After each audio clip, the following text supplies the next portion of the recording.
Hello, everybody, and welcome to episode 14 of the Decred Assembly. Today on the show, we have a special guest, one of my good friends in crypto, Pamela Morgan. Say hi, Pamela. Hi, everyone. I'm super excited to be here. And Austin, of course, is with me today. He might lose his camera because he has crappy internet still. So, but yeah. Welcome to the show, and just to give you a little bit of background on Pamela, she is an attorney by trade. She's also the CEO of Third Key Solutions, which they do all sorts of crypto stuff that we'll talk about. She was a co-founder of the Bitcoin Open Blockchain meetup that's based in Chicago, which is an awesome meetup if you've never been. Like, I highly recommend it.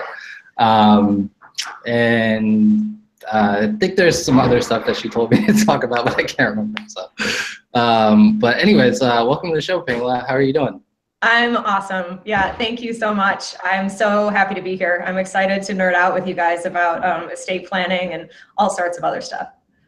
Awesome. How are you guys today?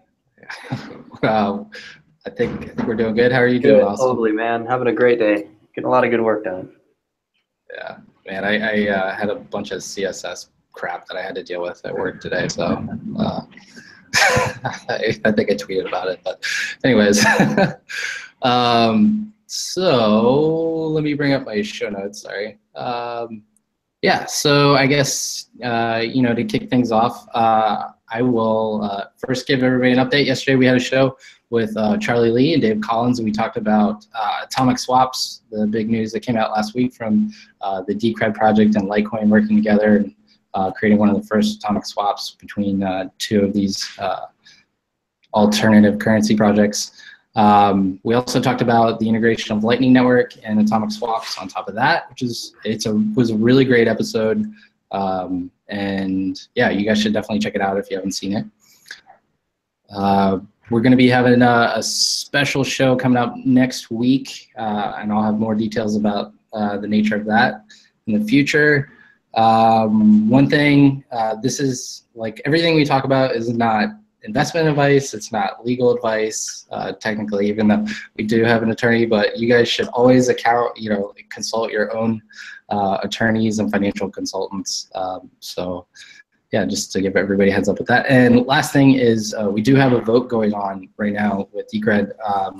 And the vote is to activate check sequence verify, which will make Lightning Network really enabled on top of Decred. So Dave Collins did all the work. If you want to learn more about all the work that was done and why we need to integrate that into the protocol, then please watch the last episode, episode 13. And on top of that, we're also going to be adding the opcode for SHA-256 so that we can do shared hash functions and more atomic swaps between all the other chains out there that are going to be integrating Lightning Network. So, anyways. Now you made me want to watch it. Right? You should watch it. Should we cut the show short and just all watch it, like Mystery Science? No. Yeah, you should watch it. It was a good show. Well, thanks for coming on the show, Pamela. One thing that you may not know is you're actually the first female we've ever had on the show. I wish we had more. I've been trying to get more females to come on the show, but welcome. Thank you. I don't mean to single you out like that or anything, but I'm often the first woman on the shows. Once I was called the Sally Ride of the Bitcoin Lawyer podcast because I was the first woman. So yes, please, folks. I don't represent all of our kind. Just me. And I know tons of amazing women in the space. So if you want more guests, I'm happy to provide info. There's lots. Awesome. So Austin, do you want to kick us off with our first question? Yeah. So why don't you tell us how you got involved in Bitcoin and the cryptocurrency space in general? Sure. This is like one of my favorite stories. I hope it's entertaining to listen to, but before I found Bitcoin, I was, as you mentioned, I'm an attorney by trade, but I didn't go to law school to be a lawyer. I went to law school for the knowledge. I knew that I always wanted to teach college. And it's college because I like to say controversial things and I like to curse, and you can't really do that in high school. So I decided that college was going to be right for me. And I knew that I wanted to teach college, and I was looking for a graduate degree that would allow me to do that. And so I went to law school, and it was a great experience in many ways. But then after you go through 3 years of law school, you kind of just take the bar because that's what you do. I don't know, it feels weird not to. So I took the bar in Michigan, where my family's from, and then I promptly moved to Illinois and took the bar there. And so I'm actually licensed in both Michigan and Illinois.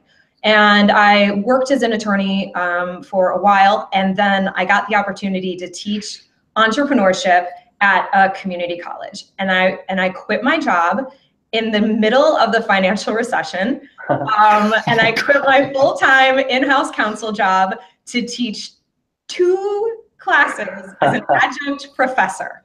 For those of you who do not know how much adjunct professors make, many of them are on food stamps. Yeah. Nice. They make basically nothing. And but this is what I always wanted to do.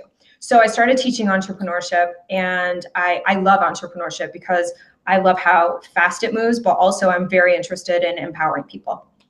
So I started teaching that, and I moved up, and then I got a position as the director of entrepreneurship and business administration at a community college. And then I went to a training that was all about teaching the entrepreneurial mindset. Mm-hmm. And that was in Kansas City at the Kauffman Foundation, and it was awesome.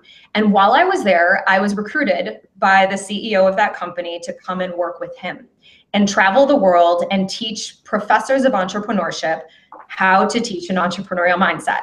Are you with me? Totally. Okay, that's like super meta. So, all right, so you're like, what the hell does this have to do with you got into Bitcoin? I'm getting there, I promise. Not all my stories will be this long, folks. So I started teaching entrepreneurship and teaching teachers how to teach entrepreneurship. And doing that, I was very interested in, as I said, empowering people. And so I was doing research on the side for having people with disabilities pursue entrepreneurial paths. And the reason is because it's very hard for people with special needs to get hired, especially depending on what they are. And so I was exploring the idea of helping them, pursue entrepreneurship as a way to avoid having to go out and find a job. Nice. So, gotcha.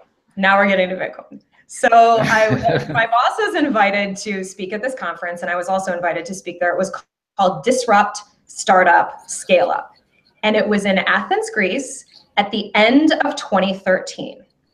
And I was like, yeah, this is gonna be awesome, right? So the conference is called Disrupt. We're gonna be disruptive. It's gonna be fantastic. And I go there, and it was like, wah, wah, wah. So there was this, to give you an idea of how undisruptive this conference was, there was a woman there who got 60 minutes on the stage, and she was talking about re-electing Hillary Clinton in 2016. Electing, not re-electing. And I was like, that is the least disruptive thing I think I've ever heard. So I was like so disappointed with this conference. And at 2 p.m., I believe it was, someone took the stage and started talking about Bitcoin. And that person is Andreas Antonopoulos. Of course. And I was in the audience, and I heard him talk about Bitcoin. And I immediately perked up, and I started really listening to what he was saying.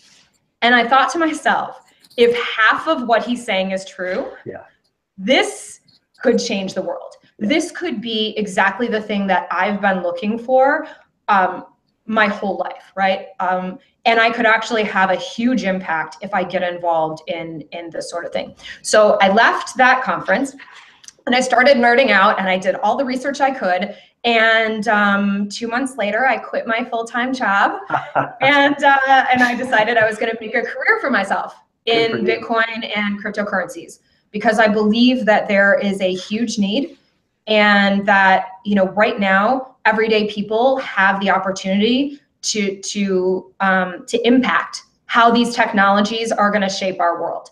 And if more of us who care about everyday people don't step up it's going to be completely shaped by the status quo. And I don't want that. So that's my story. That's awesome. That's awesome. So you work full time in this space now. I do. What do you do? So I started practicing law in early 2014, focusing my practice completely on Bitcoin, and then we started talking a little bit about smart contracts, right? So this is early days, and I was one of the first lawyers, I think, to accept Bitcoin in my practice. And as I was doing this, I realized that Bitcoin had a feature that I really, really liked, and that's multi-sig. And I love multi-sig because it takes away power from third parties and makes it, and we're using technology to make sure that people can't cheat, and I love that. Because I don't think that oversight actually works. So I started writing articles about using multi-sig for retainers for law firms. As you can imagine, it was wildly popular with my peers, and 0 people adopted it. But I still believe in it, and I think someday it's going to happen, right? So the idea is, right now, we give third parties money to hold for us. And when it comes to a retainer, a legal retainer, you know, the lawyer takes that money and they put it into an account, and they're supposed to hold it there for you. And when they earn it, they're allowed to transfer money into their personal account. So you're supposed to hold client funds in trust. Now, neither one of you are lawyers, right? No. No. Okay. So one of the best dirty little secrets is all of the bar associations, I think all of them, have bar journals. They have newsletters. And the best part is always at the back, right? Usually the best parts are at the back. So in the back of the bar journals, you get to read about all the lawyers who have done bad things and what their punishments are. So in the back of the bar journal, there is always a story about a lawyer who has what we call commingled client funds, which we call that commingling. If you were to do it, we call it stealing. So, you know, the idea is you can't take money that's not yours. And it happens innocently. You know, the idea isn't that, you know, the lawyer's like, haha, I'm going to take all of your money and spend it, right? It happens innocently. Rent is due, a payment is due, something happens, and they pull out of this trust account. With multi-sig, they can't. Right. So they're protected from themselves, right? And it's also protecting consumers. And I love that sort of idea. And so I started thinking about how we can take these ideas and move them into companies that are using Bitcoin. So I started talking about corporate governance and policies and procedures within organizations and helping. I wrote a multi-sig manual before there was copay. And you had to do things like... Copay's so great, isn't it? I love it. Oh my God, it's the greatest thing. Because before that, you can go on my website and you can see like the 14-page manual of like step 1, step 29,000. It was like, yeah, but I still really love the concept, and like all new technology, right? We test it and we start it out and it's clunky and it's uncomfortable and it takes a lot of steps. And then we start to finesse it and build and build and build. And that's what I love about this space. So I started doing multi-sig, and obviously I didn't know enough about multi-sig myself because I'm not a computer scientist, although I do have my minor in bachelor's degree is computer programming. So I know a little bit. And so I reached out to the community and I was like, hey, who can help me, you know, design processes for my clients? And again, Andreas stepped up and was like, hey, I'll help you, along with a number of other people. And we started working together in that capacity. So he would help me design systems for my clients. That turned into Third Key Solutions. Nice. And the reason it turned into Third Key Solutions is because it ended up, as the technology got easier and easier to use, it became less about the legal side of it and more about bridging the gap between law and technology. And that's something that I do pretty well. And so we started Third Key Solutions to help people with non-custodial key management. So we never take custody of keys. And the idea is we try to solve problems in the industry, always with the idea that we're not taking custody. Yeah. Gotcha. Well, I think this segues into a good topic then. one of the topics that you really want to talk about is estate planning, which I guess their key solutions probably specializes in. So can you tell us more about like, what is estate planning? Like, why is it important? Why do I need it? Yeah, I would love to. So this is, again, like, estate planning simply came out of solving a problem for our clients. So we have people who are using cryptocurrencies in their business. And then I ask them, okay, do you have cryptocurrencies like for your wealth? And they're like, yes, I do. Okay, how is your family going to inherit them if something bad happens? And they go, what? I've never thought of that, right? And so I feel like, okay, well, if you're going to amass wealth in cryptocurrencies, I assume, especially if you have a family, especially if you have people that are depending on you, you want them to be able to inherit those assets. The problem is that if we combine this idea of non-custodial, right, where everyone owns their own keys and we keep those keys private, how do we balance that with allowing people after we go to access our cryptocurrencies? And this is a balancing act. So I started working on this because no one else was doing it. Yeah, so what kind of solutions have you come up with? Do you like Shamir secret sharing, or is it just pure multi-sig? And if it is just pure multi-sig, like who are the parties? How does it work? Yeah, I mean, that's a really great question. And I will tell you that there are many companies working on a cookie cutter solution for every single person. And I will tell you that for 99% of people out there, they are wrong. Interesting. and that's because I want you to think for just 1 second about your family. Okay? Think about your family. Think about your crazy aunt.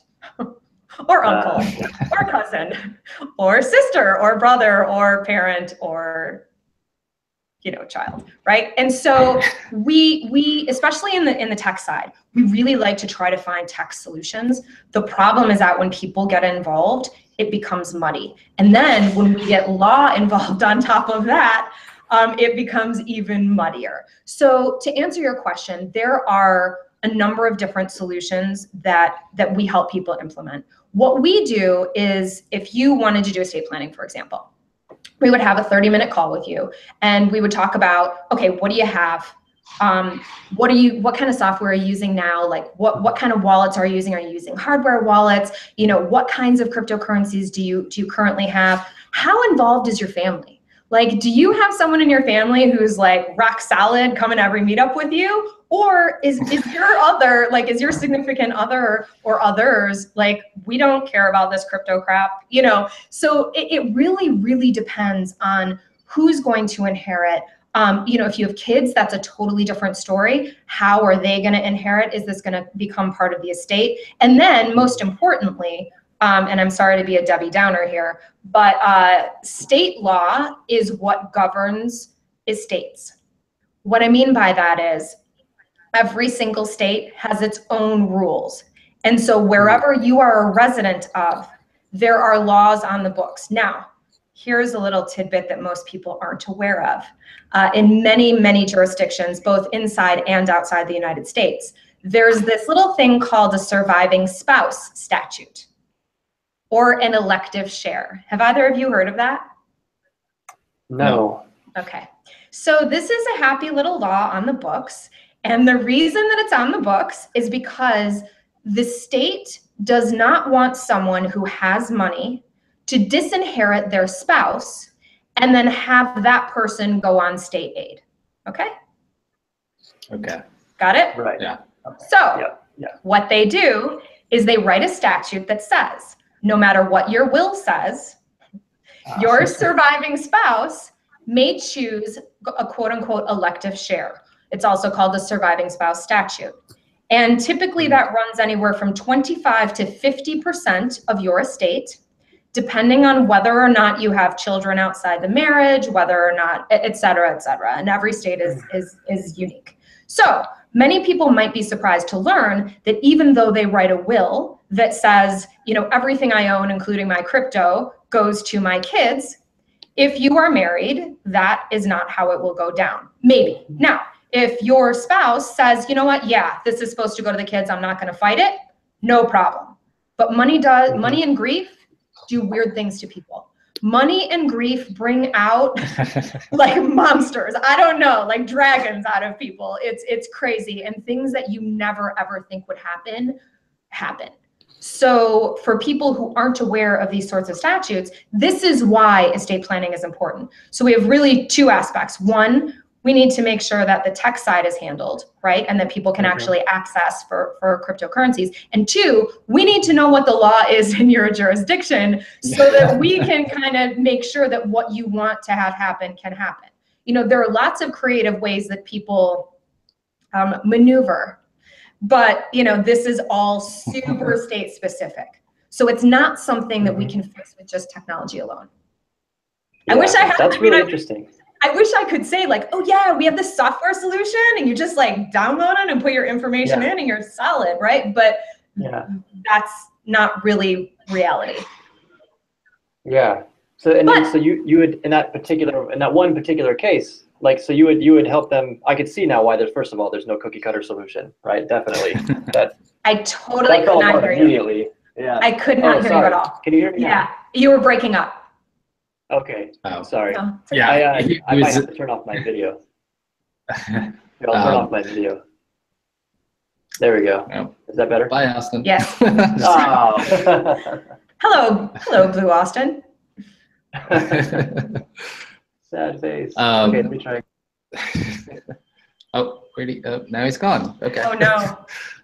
Hopefully he's coming back. All right. Well, anyways, I don't know what Austin was about to say, but oh, there he is.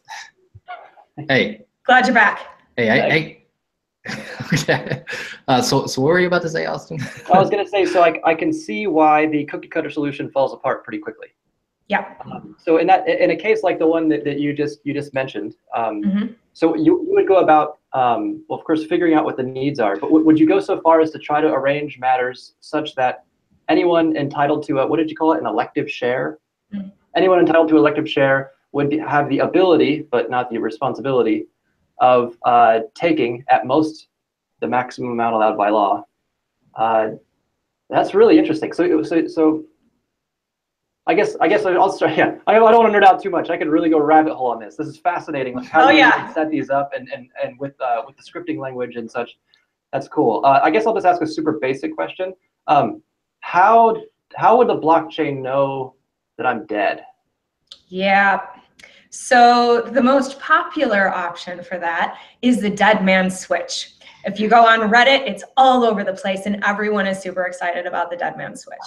So there are a couple of implementations of this. One is a positive where you have to keep checking in, and if you don't respond, then they will unlock your key at an X period of time. Which is dangerous because I could be in prison.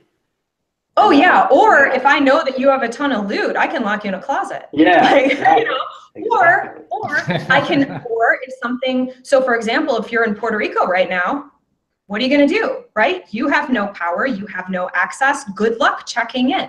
Yeah. So, you know, there are all sorts of reasons why that's not the best solution. It doesn't mean that it can't be part of a solution. It just means that, you know, often we try to find like the one thing that's gonna work. And if there's anything that you guys walk away with today, it's just remember security and estate planning are all layers. They're all layers, right? So you don't just put a passcode on your phone. You put a passcode on your phone and you store your seeds securely and you have a redundant copy somewhere else and, right? And you layer it up so that hopefully things will go, you know, you can mitigate the risk. You can take the risk down. You never get to zero. There's no such thing as a risk-free anything now, right? So, you know, the question is, how much can we take the risk down while still making sure that you can actually access everything? So this is the other problem. Yeah. You go on Reddit, you see these and I'm not slamming Reddit, Redditors, I love you. But, you know, you see these people who will say, for example, they'll say, I'm gonna have my seed, right? I'm gonna take my seed, I'm gonna take my 24 words. But instead of having my 24 words, I'm gonna cut them up and give 2 to this relative and 2 to that relative and 2 to this person. And it's like that, you're gonna lose your keys. There's no way, especially because most of the people that you're giving these keys to do not value it. Even if you tell them this is worth money, conceptually, they will not get it. And so something over, time will happen, and, and then you're going to be out. So you don't want to make it too convoluted. Like, keep it simple, keep it practical, keep it something that you can continue to test over and over. Think about redundancy. I've given lots of presentations on Security 101. So like, how do you actually store your keys? Where do you store your keys? How do you use multi-sig in key storage and security? And so there are just general best practices, right? Like, think about flood, think about fire, think about theft. Think about the ways that you're going to protect yourself from those things. And one final on this rant. A lot of people say, I'm going to give my key to my girlfriend, boyfriend, cousin, whoever. And I'm always a little nervous about that. And the illustration that I give is, I want you to take a minute and I want you to think back to your first kiss. Remember your first kiss? Everyone does that. Everyone kind of giggles and smiles, which I love, right? You think about your first kiss and you think about the way that you felt, and you think about the way that you felt for that person. And now you think, am I still with that person? The majority of people are not still with that person. Or if they are, it's a return, right? So they've gone on to other pastures and come back. The point that I'm making is that in the moment, we feel things for people, and there's nothing wrong with that. That's great. But we do have to recognize that people change and things change. I have family members who've had drug problems, and so people who I thought were totally trustworthy, all of a sudden, not so much, right? And so when we're doing this planning, we need to kind of take that mantra of, preventing people from doing bad, like I talked about earlier, and kind of extend that to our own friends and family, right? It's much better to trust in our processes than trust that a seed won't fall into the wrong hands. How about, so surely not maybe a loved one that we're close to now, for all the reasons you just mentioned, but what about my attorney? What do you feel about, I guess I should just ask you, should I give my private keys or any significant portion of spending ability to my attorney, and why or why not? No, do not do that. That's a terrible idea. And here's the danger. I give legal workshops to attorneys all over the world, and this is something that I cover. And the reason is because with traditional property, it's no problem for you to give a copy of your deed of your house to the lawyer. That's really not a big deal. The likelihood is that if something bad happened, no one's really going to go to the lawyer's office, pull that piece of paper out and like try and change it and run down to the recorder of deeds, etc. Right? You're going to have big problems if you try to do that. With a private key, you have to understand that lawyers' offices are insecure. The majority of them do not even use file encryption. The majority of them do not shield their information from other people in the firm. What I mean by that is, especially in a large firm, you may have an IT department. In fact, you will have an IT department. And I guarantee you at least some of the nerds there know about Bitcoin. And I'm not saying they're the kind of folks who will pull your Bitcoin, your Decred, whatever it is. I'm just saying, why put them in a position to tempt them, right?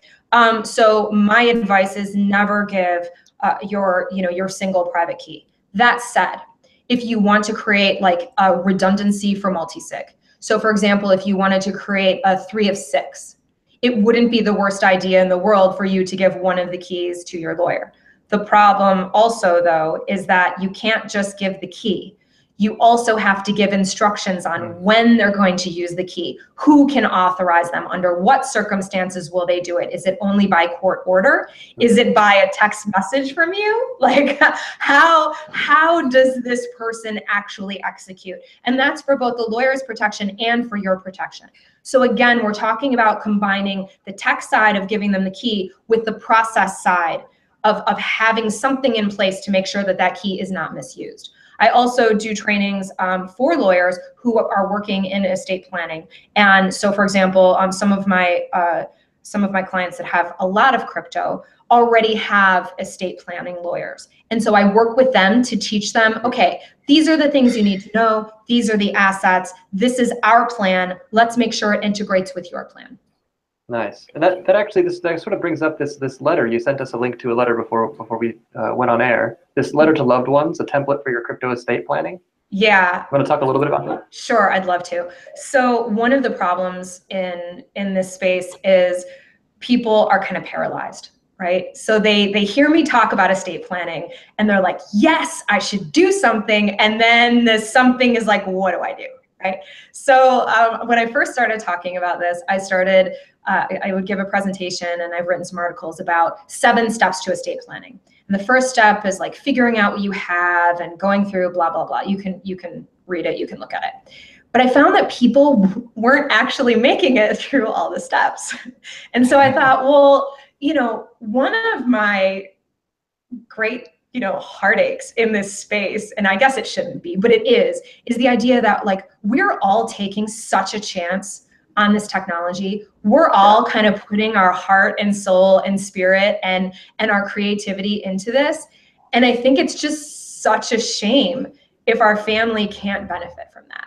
And so I was thinking, okay, well, look at the things that I have, look at the things that I've done for clients. And so I kind of put them together and I decided to make a really easy template. And I posted it on Medium, and it's simply a letter to your loved ones. And if you open it, if you look at it, it just says like, dear loved one, I had cryptocurrency. If you're reading this, something bad has happened to me. Please be advised that, anyone who is going to help you with this could steal the funds. So make sure you watch them very carefully. I use this exchange. I use this wallet. And I tried to make it as full and robust as possible with the idea that people can just take out all the stuff they don't want, right? But start with something. And it's much easier for people to start with a template and start filling in blanks than it is for them to start with nothing and start making lists of their assets and all of these other things. So the idea with the letter to loved ones is that it's a catalyst to help you do the steps, but it's just kind of baby steps into the estate planning. It will not make sure that your loved ones will actually be able to inherit, right? But it'll get you a lot closer. It'll get you a lot closer than if you listen to this and then you go, yeah, I should do that, and then you don't do anything.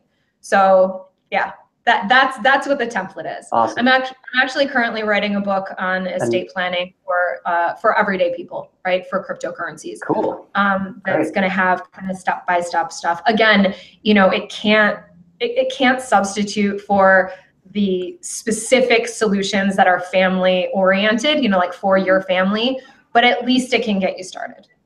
Cool, and we'll put a link to that in the show notes and blast it out on Twitter too, so people can get easy access. Yeah, that's really awesome and a great idea that you came up with that. I really appreciate you sharing that. Oh yeah, it's my pleasure. Wonderful. So we want to shift gears and talk about DAOs.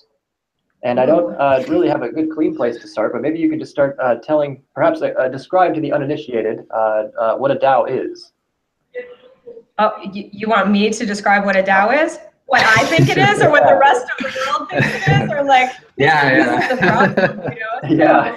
DAO is DAO, and some people say it means Decentralized Autonomous Organization. Although I'll argue that most of the time it isn't decentralized, it's distributed. And most of the time it's not actually autonomous. There are people involved.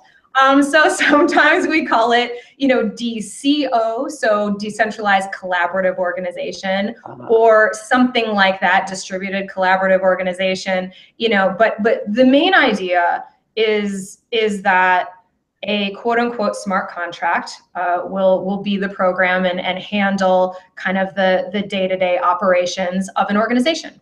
It just does it without people, and it does it with code. What do you think? Please feel free to jump in if you want to, I'm open. I am not the definitive guide to DAOs. Yeah, you do have a strong law background, and I haven't had the good privilege of discussing, well, actually anything crypto related, let alone DAOs, with anyone with your background. So I would love to hear your opinions on any legal issues surrounding DAOs. Should people, for example, creating DAOs be concerned? What should they do to protect themselves from people suing them if it doesn't work? And anything else you'd like to talk about with the DAOs with respect to the law? Sure. These are like super loaded questions, right? So I like that you said them with a smile, because you're like, what? It's fine. I'm just going to ask you these super loaded questions. So it's totally fine. Here's the thing that we kind of, as a crypto community, and also we as like the greater citizenry of the world, have not seemed to get our heads around yet. The DAO, when you ask me, you know, how do we protect people from going to jail, or how do we protect people from you know, being sued and all of that sort of stuff, the problem with that is it's in what jurisdiction? Because now we are dealing with global jurisdiction. And the problem is that the law has not kept up with that. So every law, you know, it's super bound by nations and states and counties and cities. And the problem is no lawyer knows every law in a certain area, let alone the entire world. So when we talk about, you know, how can we create these systems and what are they considered legally, I can't answer that, because it all depends on where you're talking about. So, for example, in the US, if you create a decentralized, we're going to call it a decentralized collaborative organization, one where people have input, okay, where people can change the rules, right? In my mind, an autonomous organization is truly autonomous, meaning that once it's unleashed, there is no human interaction. You cannot change the governance. You can't stop the governance. You can't make modifications. This is the way it is. And arguably, I mean, we're going to see AI, if, you know, developing in this way, and we could totally go down a rabbit hole there, but we won't. So when we talk about, you know, collaborative organizations, and when people have input in these things, then the question becomes, A, is it doing something bad? Okay. So, and when I say bad, again, it's all relative. So does the SEC think it's bad? And then the question is, who can they go after? So who has made themselves known to said agency who wants to put someone in jail, punish someone, blah, blah, blah, right? So there are all of these layers of responsibility. That said, so here's the too long, didn't read. We can't actually protect ourselves from, you know, actions by the SEC, actions by, you know, whomever else, whatever other government agency and whatever other governments want to get involved. If you know, if someone has a say in the US, then you're arguably subject to securities law if it's a security. That said, not all DAOs are securities. So you have to fit the definition of what is a security. And again, this means going to every single jurisdiction and looking it up. And then, you know, we as lawyers, we like to keep things super complicated, right? So it's not enough to just read the statute. No, no, no. You have to read all of the case law that comes after that statute that interprets it. And then you have to try to figure out a way to, like, you know, make it not apply to you. And that's what a good lawyer does. So we can't really protect ourselves from that, but we can protect ourselves from lawsuits, civil lawsuits, from people who use our platform, from people who develop for our platforms, for people who we interact with. And we can do that through arbitration. Interesting. Gotcha. And I think this is going to lead into a really a good topic of conversation next. So yeah, well, before we get into that, I do want to take an idea like the Decred DAO or collaborative organization, or whatever the hell we want to call it, which is actually integrated into a blockchain, and there's no actually central entity that is going to own it or control it or whatever. So, I mean, how do you sue? Like, if I have some sort of litigation, or like I have some complaints, and I want to go to law, like, what would be the steps to, like, or I mean, how do you even sue like a decentralized entity like this that is nothing but controlled by either like a group of people or you know, spread across the world, that could be completely anonymous? Like, how would that work? I mean, so like, I don't want to give people any ideas on how to sue people, you know, let them come up with their own creative legal stuff. Like, if you can find them, you know, I would say that, you know, this is where anonymity is a huge benefit, you know, but anonymity is super hard to keep up. You know, you just need one tiny slip and it's all over. And again, it really depends on what you're doing, right? If you're out there hurting people, if you're out there, you know, taking people's money, I will tell you that courts do not look kindly upon that. And they will be quite creative in finding ways to punish you, especially if you're in the US and especially if you've made yourself known. You know, they are reluctant to let someone walk away with screwing other people.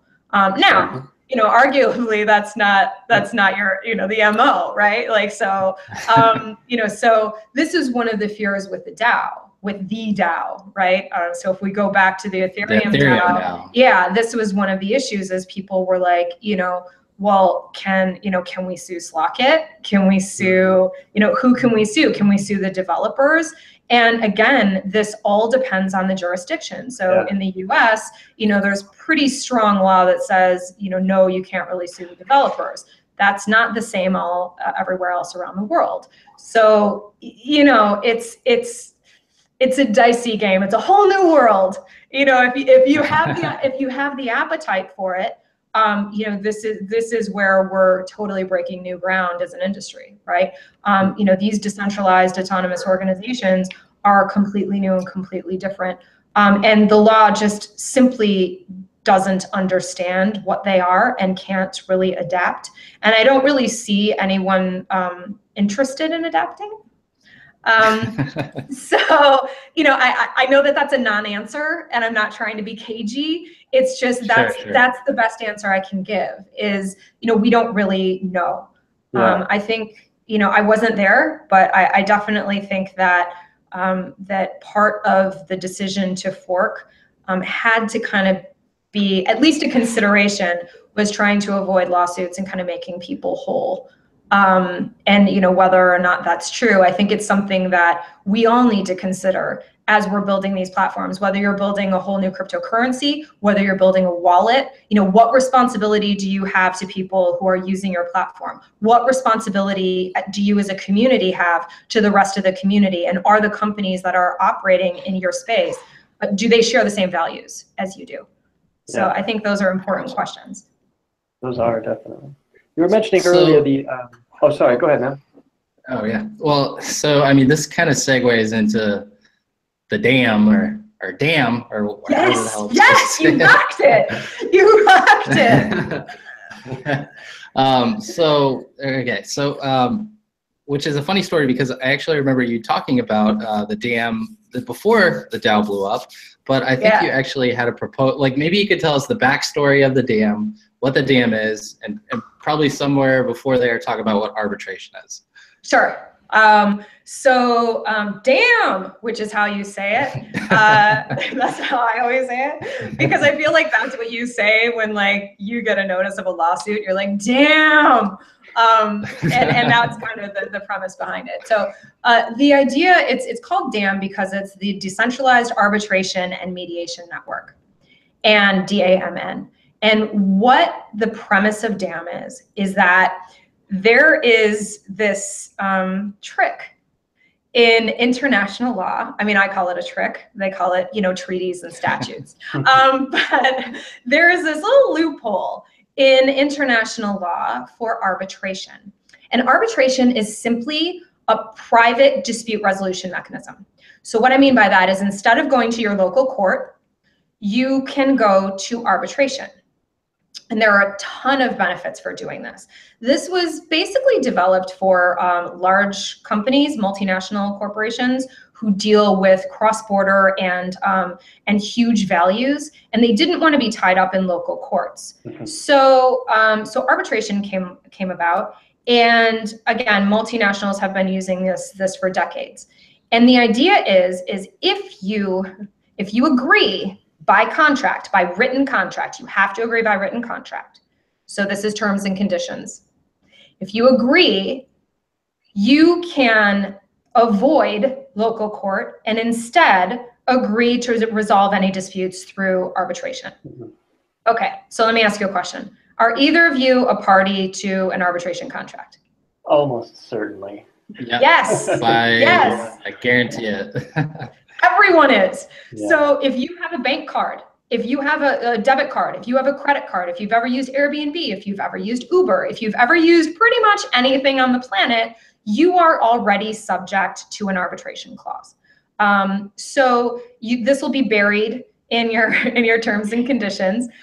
Some jurisdictions require it to be all in capital letters, so you can just scroll down to that part. But what it says is you're waiving your right to go to local court, and instead you're going to do this arbitration. Now, the downside of arbitration is that often it's run by big companies, right? So for example, if we have to arbitrate an Airbnb dispute, who is the repeat player in the arbitration?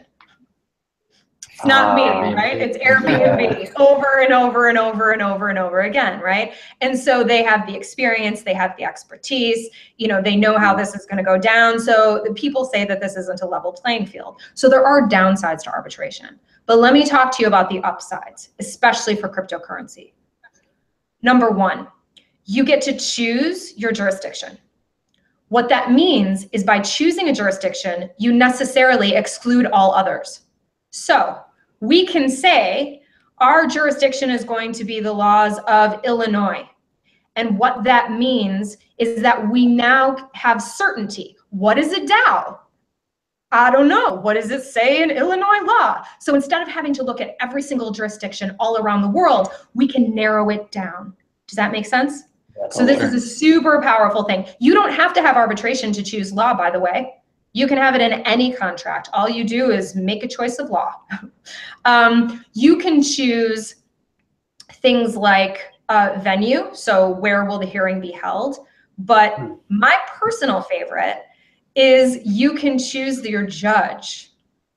So in arbitration, you can say, our arbitrator needs to have experience with cryptocurrencies. Our arbitrator must have, must own some decred. Our arbitrator must have blah, blah, blah. And you can limit the criteria. So if you go to local court, you're stuck. You're stuck with whatever judge you get. You have no say. And a lot of times they make decisions and you have no idea why you lost. With arbitration, you can require them to give you a written explanation of why, what their reasoning is. And that's a huge benefit because you can take that and you can then either appeal it or you can make it public. You can also have public or private hearings. So you could, if you wanted to, if you were all about transparency, you could live stream it. Like, you can do these things in private dispute resolution that you just simply cannot do. And one other super big bonus, you can limit the time. So a lot of times lawsuits take years and years and years and years. With arbitration, you have to include this all in writing in the arbitration clause. You can say, I'm using the international rules. I'm limiting it to 6 months. So this is not going to drag on for more than 6 months.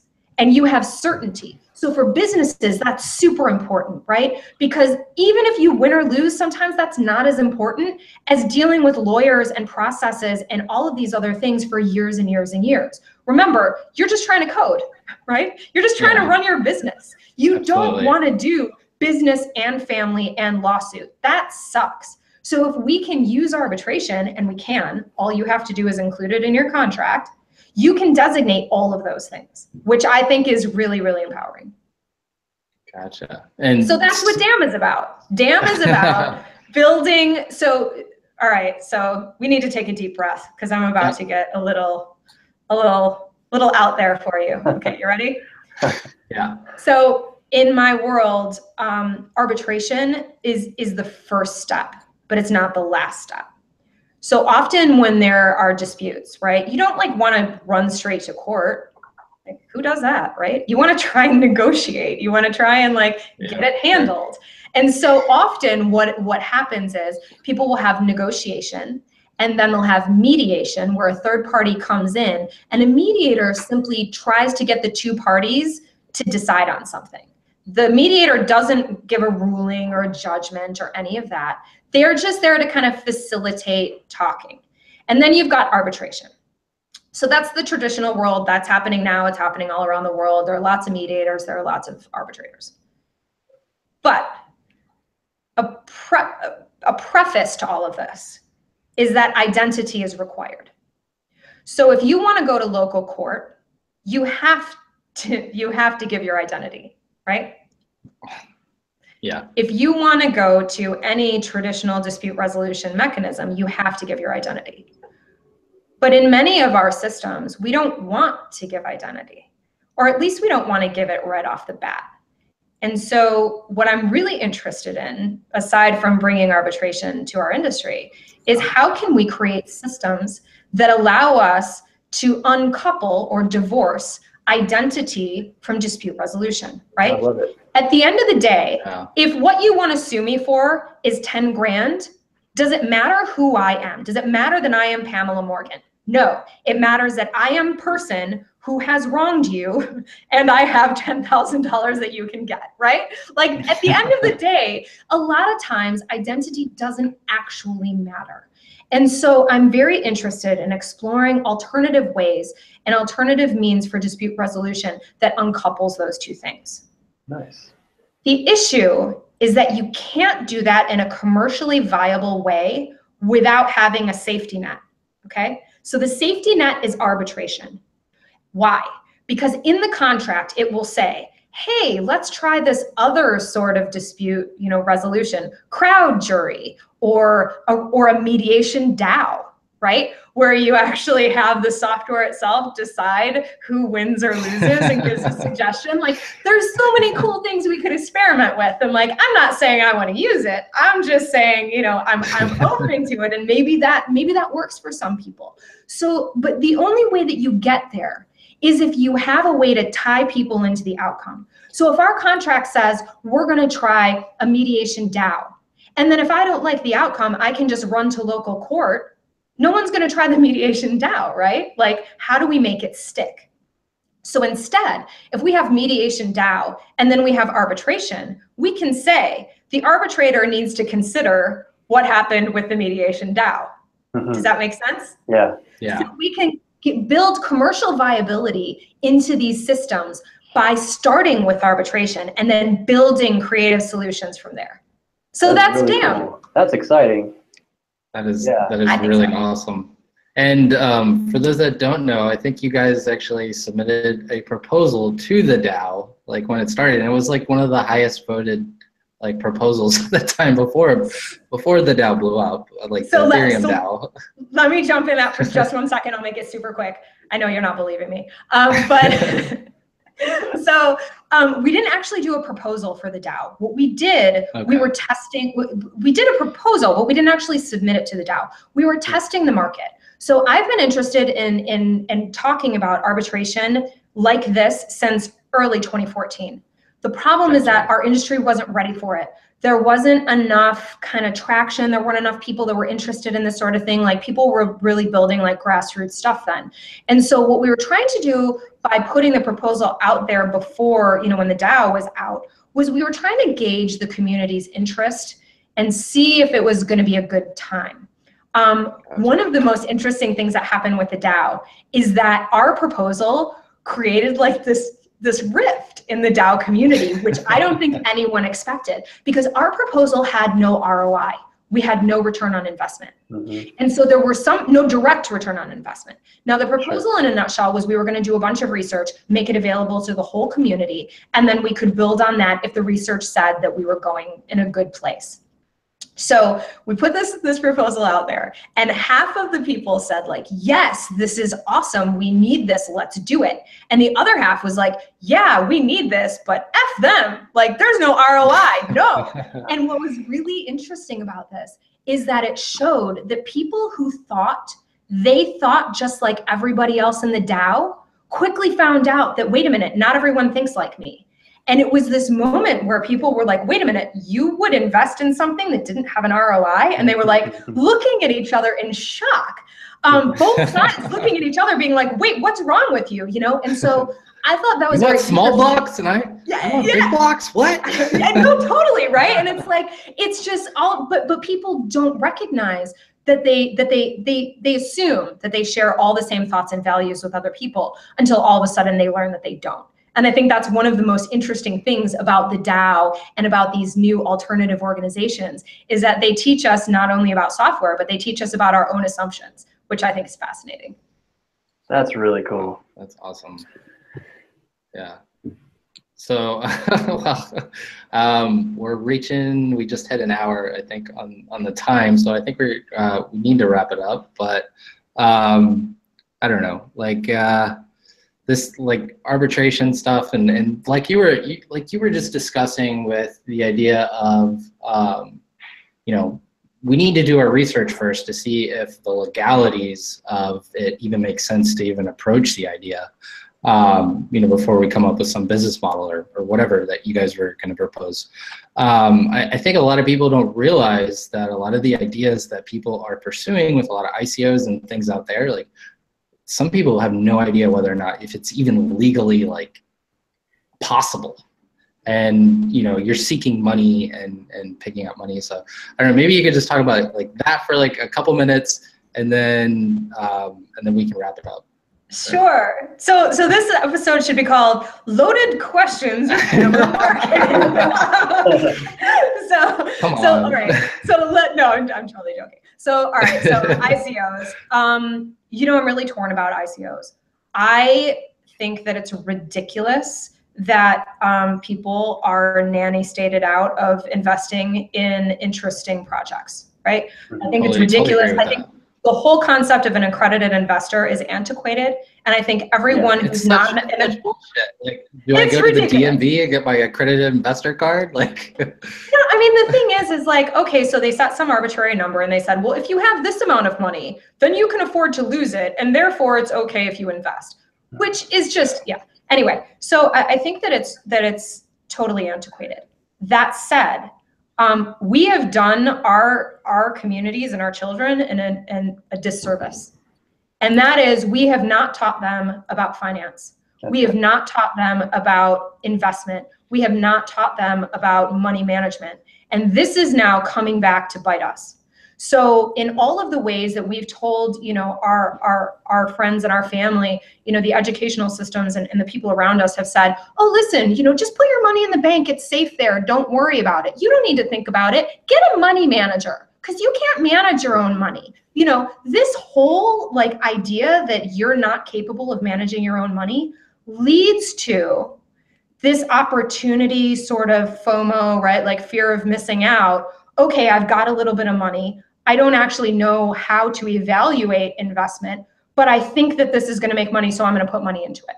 And they don't know. No one has told them, you know, that VCs lose 90% of the time, and they do this full time, and they don't take, I mean, so if a VC, someone who does this full time, and they only take, you know, what, 0.01% of the investments that come before them, and those investments are proven with a team, with a business plan, with revenue, you know, watch Shark Tank, friends. Please, like, you know, it's like, you don't even need to like do a whole investment course. Just watch the questions that they're asking on Shark Tank and ask the same questions of your ICO, right? Like, you know, that, so I'm torn. I think that it's a great opportunity, and I love leveling the playing field. But at the same time, I think that having this alone without the educational component can only lead to people losing tons of money. Mm-hmm. And people are going to learn, right? Eventually, we're going to have people learn. What I don't want to see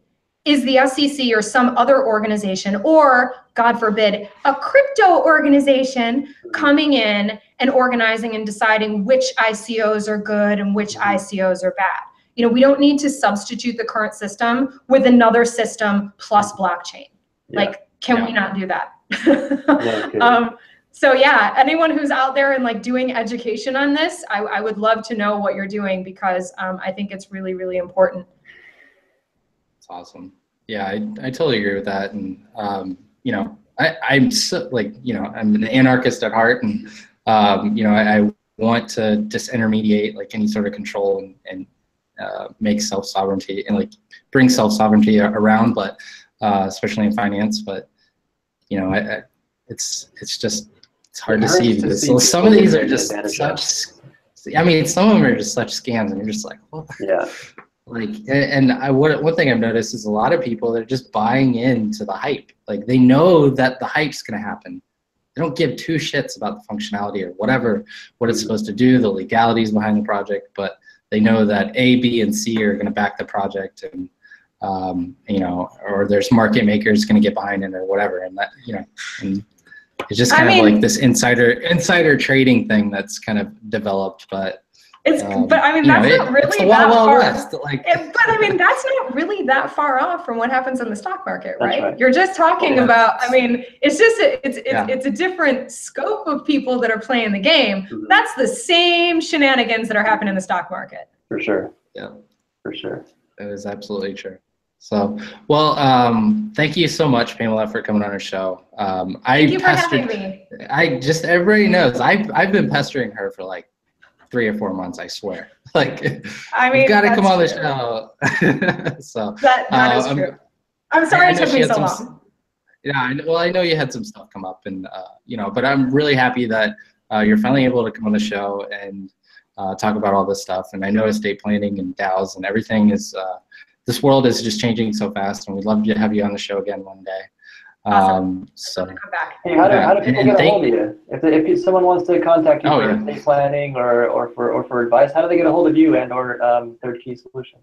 So the best way to start is Third Key Solutions. So it's thirdkey.solutions, spelling it out, THIRDKEY.solutions. You can find me on Twitter at Pamela JD, PAMELAW JD. And, you know, otherwise, if you just Google Pamela and Bitcoin, I'm pretty much the only one out there right now. So maybe next time I come on the show, that won't be true. But, you know, this time, so yeah, there's lots of ways you can find me. I have a ton of free resources for people who want to start getting into estate planning. And, you know, it's really easy to put off. Even I have put it off. Now, I mean, I have it now, but you know, it's one of those things that I'm like, even I who work on this, you know, on a day-to-day basis is like, oh, I need to update, you know, I need to do something different. So, you know, it's an easy thing to put off, but it's a really, really important thing to do. And I promise it doesn't suck as much as you think it does. So you can get it done in maybe an hour, and yeah, you'll be better off for it. Cool. Thank you. That's awesome. Well, thank you to all of our viewers out there. Please like, share the show, tweet about it, tell your friends. And yeah, thanks for coming on the show. Everybody have a good one. All right, we'll see you next time. Good night.